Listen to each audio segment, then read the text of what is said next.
So you have got a drain in your house that just will not stop clogging.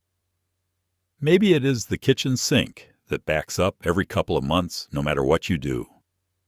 Maybe it is the shower where the water pools around your ankles every single time. You have tried the drain cleaner. You have tried the baking soda and vinegar trick you saw online. You have even rented a snake from the hardware store and cleared the line yourself, and it worked great for a few weeks. But then the clog came right back. Sound familiar? Well, I have been a plumber for 35 years, and I can tell you right now that the number one reason drains clog over and over and over again has absolutely nothing to do with what you are putting down them. It is a mistake that was baked into the system when the drain line was originally installed. And the worst part is most people never figure this out. They just keep fighting the same clog year after year. Today, I am going to show you exactly what that mistake is, how to identify it in your own home, and the code-approved fix that solves the problem permanently. Plus, if you stick around to the very end, I have got a bonus tip about cleanouts that can save you hundreds, sometimes even thousands, in emergency plumber bills down the road. Let us get right into it. Drain line issues are one of those things that most homeowners just accept as a fact of life. They keep a plunger next to every toilet and a bottle of liquid drain cleaner under every sink, and they just deal with it whenever it pops up. But here is the truth. If your drain system was installed correctly, chronic clogs should basically never happen. And understanding why that is true starts with understanding how your drains actually work in the first place. Your entire drain and waste system operates on one thing and one thing only, and that is gravity. There are no pumps. There are no motors. There is nothing mechanical pushing waste through those pipes. When you flush a toilet, run a sink, or take a shower, water and waste flow downhill through your drain pipes into your main sewer line and out to either the city sewer or your septic system. That is the entire mechanism. Gravity does 100% of the work. So the angle of that pipe, what we in the trade call slope or grade, is the single most important factor in whether your drain system works properly or turns into a recurring nightmare. If that slope is off, even by a little bit, you are creating conditions inside that pipe where waste accumulates instead of flowing out. And no amount of drain cleaner or snaking will ever fix a slope problem. You are just treating the symptom while the cause sits there, getting worse every single day. Think of it like a creek bed. If that creek bed is basically flat, leaves and branches and sediment pile up because the water does not have enough energy to push them downstream. But if the creek bed is too steep, something interesting happens. The water rushes over the top of the debris so fast that it does not actually carry anything with it.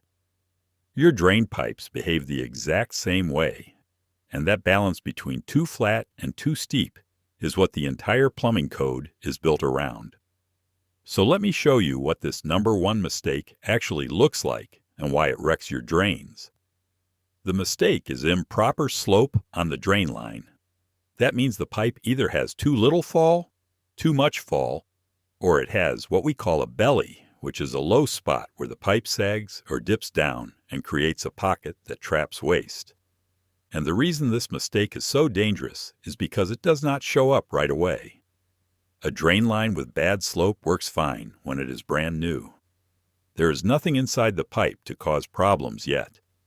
But week after week, month after month, a thin layer of grease, soap residue, hair, food particles, and mineral deposits starts coating the inside of that pipe. In a properly sloped line, the water velocity carries most of that material right out to the sewer. But in a line with bad slope, that material settles and sticks. It builds up gradually, layer after layer, until one day the pipe is so restricted that water can barely get through. And that is when you notice it. You think something suddenly went wrong. But the reality is this problem has been developing since the day the pipe was installed. I cannot tell you how many times I've cut open a drain pipe that looked perfectly fine on the outside and found it nearly completely blocked on the inside. Just years and years of accumulated buildup that never should have been there in the first place. Every single time, the homeowner had been battling recurring clogs and blaming it on grease or hair or tree roots. Nope, it was the slope. It was always the slope. Now here is the part that really catches people off guard.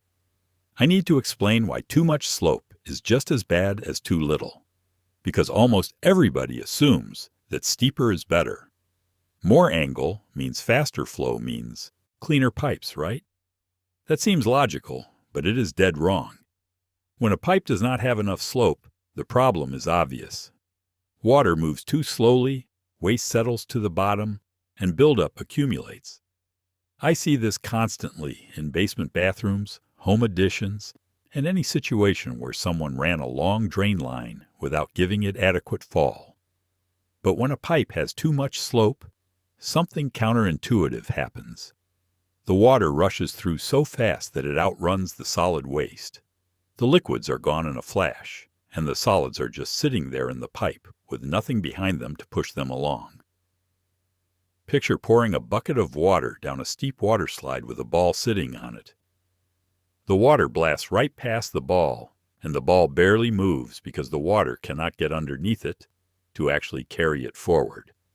That is exactly what happens inside an overly steep drain pipe. I have pulled apart drain lines that were installed at a 1/2 inch per foot, even 3/4 of an inch per foot, and they clogged just as frequently as the ones that were practically level. The homeowner was always baffled because in their mind, steep means fast, means good. But the physics just do not work that way. Quick thing before we move on. I have spent 35 years learning these fixes the hard way, and I put the best of what I know into a book called 50 Easy Plumbing Fixes. 122 pages of step-by-step repairs with 17 diagrams that can save you thousands. Scan the QR code on screen or hit the link in the description if you want the full guide. Now, back to the fix. All right, so how do you check the slope on your own drain lines? You do not need fancy equipment for this. Grab a 2-foot or 4-foot level and a tape measure. If you have access to your drain pipes, like in an unfinished basement, a crawl space, or an exposed ceiling in the garage, you can check this in less than 10 minutes. Lay your level on top of the pipe, running lengthwise along it, not across it. Look at the bubble. If that bubble is dead center, your pipe is level, which means it has 0 slope, which means you just found your problem. What you want to see is the bubble shifted slightly toward the high end of the pipe, telling you the pipe is falling in the direction of flow.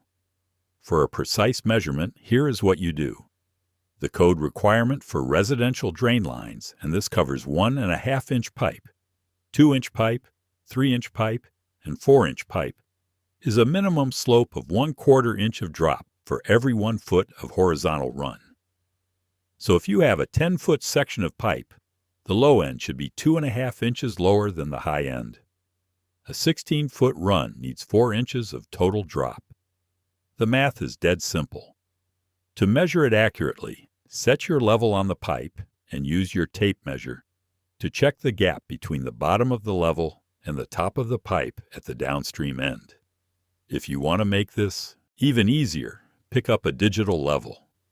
You can find a good one for around $30 to $40, and it reads out the exact pitch, so there is no guessing involved.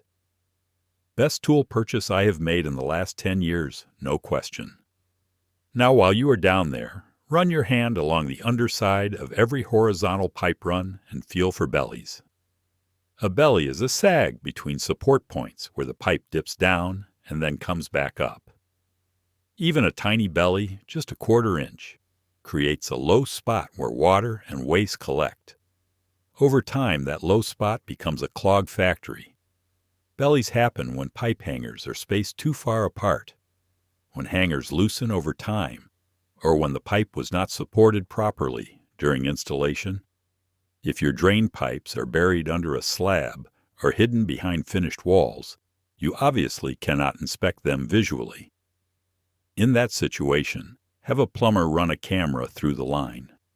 A sewer scope will show you the exact slope, any bellies, and any other problems lurking inside the pipe. Now let us get to the actual code-approved fix. The target slope for residential drain lines is 1/4 inch of fall per foot of run. That is your number. Some jurisdictions allow 1/8 inch per foot on pipes 4 inches and larger. But I will tell you from 3.5 decades of experience, I always aim for 1/4 inch per foot whenever the layout gives me enough room. It provides a margin of error, and it keeps everything flowing reliably for decades. When I am setting grade on a new drain line, here is my exact process. I measure the total horizontal distance from the fixture to the connection point, whether that is a main stack, a branch line, or the sewer exit. Then I multiply that distance by 1/4 inch. A 12-foot run needs 3 inches of total drop. A 20-foot run needs 5 inches. I mark my starting elevation at the high end and my target elevation at the low end. Then I snap a chalk line between those two marks on the joists or framing. That chalk line becomes my roadmap for the entire pipe run. I install plastic pipe hangers every 4 feet on horizontal runs, and every single hanger gets positioned right on that chalk line. Do not eyeball this. I have watched experienced guys try to set slope by feel, and they are never as accurate as they think they are. The 5 minutes you spend measuring and snapping that chalk line will save you years of headaches. For fixing an existing drain line that has the wrong slope, it depends on access. If the pipe is exposed in a basement or crawl space, this is a very doable repair. Remove the existing pipe hangers, recalculate the correct slope using the 1/4 inch per foot rule, mark your new hanger positions, and rehang the pipe at the correct grade. If you have bellies, you will likely need to cut out the sagging section and splice in new pipe. For PVC drain lines, make your cuts clean with a hacksaw or PVC cutter. Apply purple primer to both the pipe end and the inside of the fitting, then apply PVC solvent cement and push the joint together with a 1/4 turn. Hold it for about 15 seconds so it does not push back out. Use cement that is rated for drain waste and vent applications, not pressure-rated cement. They are different products even though they look almost identical on the shelf. Let every joint cure for a full 24 hours before you run any water through the system. Let me run through some problems you might encounter so you are prepared for them. If you hear gurgling sounds when a drain is flowing, that is almost always a venting issue rather than a slope issue. Every drain needs a vent pipe that allows air into the system so water can flow freely. Check your roof vents for blockages like bird nests, leaves, or ice dams in the winter. If your drain works fine and then randomly backs up and then slowly clears itself over a day or two, you are dealing with a belly. Waste collects in the low spot. Pressure builds behind it and eventually it pushes through. Then the cycle repeats. The only real fix is cutting out the belly and replacing that section with properly supported pipe. If you are smelling sewer gas near a fixture, your P-trap has likely dried out. This gets confused with drain line problems all the time, but it is a completely separate issue. Just pour a glass of water into the drain to refill the trap, and the odor disappears. If every fixture in the house backs up at the same time, your problem is in the main sewer line, not the branch drains. Get it scoped for root intrusion, collapsed pipe, or offset joints. And finally, if you have corrected the slope, but the drain still seems sluggish, verify your venting is correct and make sure the pipe size matches the fixture load.